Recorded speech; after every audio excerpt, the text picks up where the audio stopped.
Assalamualaikum warahmatullahi wabarakatuh, sahabat beriman. Mudah-mudahan Anda masih selalu setia bersama kami di channel yang selalu menghadirkan kisah-kisah inspiratif.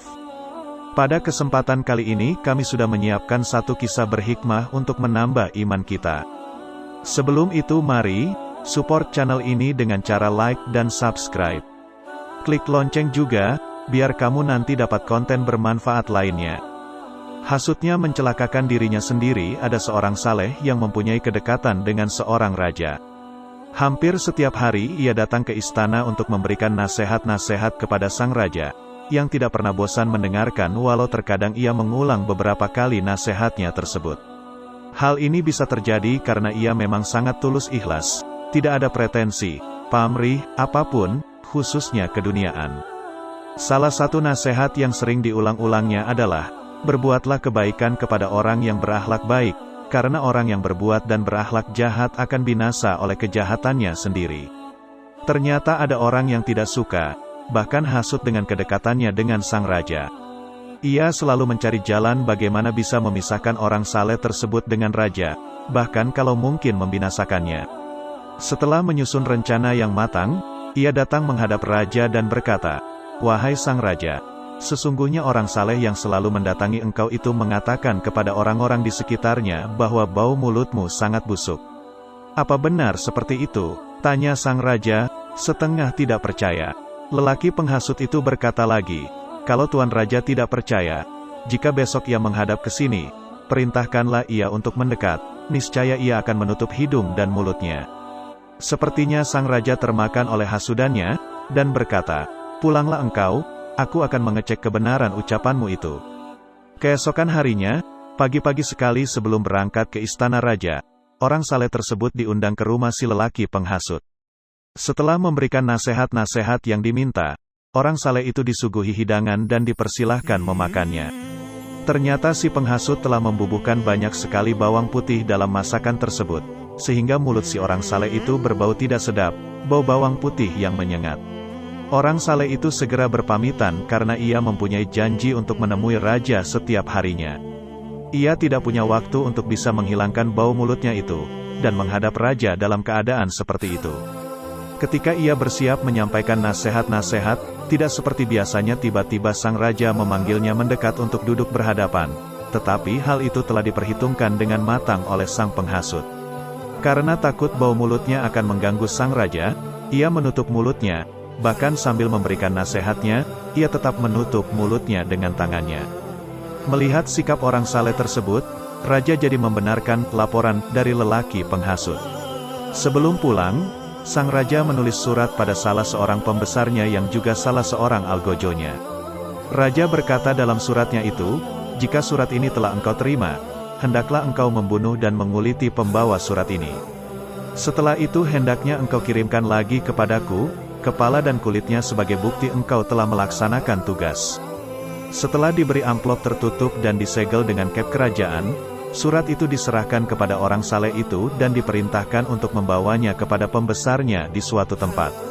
Orang saleh itu menerima surat itu tanpa curiga sama sekali, dan segera berangkat menuju tempat yang diperintahkan. Lelaki penghasut yang masih terus mengikuti dan mengawasinya terkejut ketika melihat ia masih hidup, bahkan membawa surat dengan amplop khusus dari sang raja. Orang yang memperoleh amplop seperti itu biasanya memperoleh hadiah dan pemberian yang sangat berharga dari raja.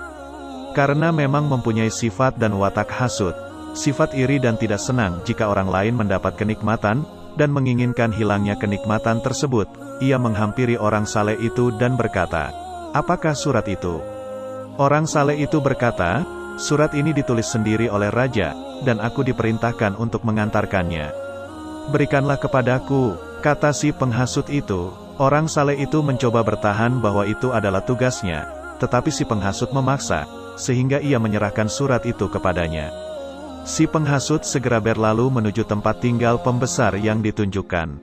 Setelah menyerahkan surat tersebut, ia menunggu dengan gembira dan menebak-nebak hadiah apa yang akan diterimanya. Tetapi tanpa disangka-sangka, pembesar itu memerintahkan para prajurit untuk menangkap dan mengikatnya, sambil berkata, "Dalam surat ini, raja memerintahkan untuk membunuh orang yang membawa surat ini, kemudian memenggal dan mengulitinya."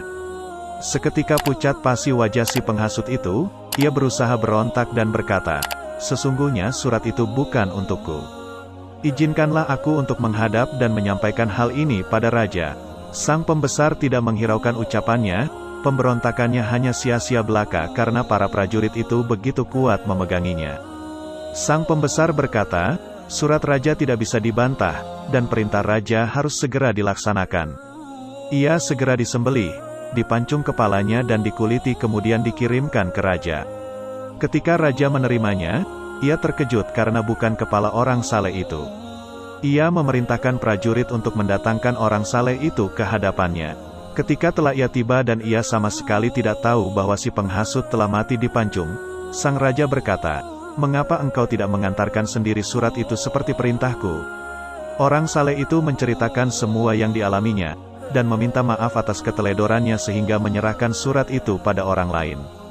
Raja berkata lagi, "Benarkah engkau berkata kepada orang-orang bahwa bau mulutku sangat busuk?"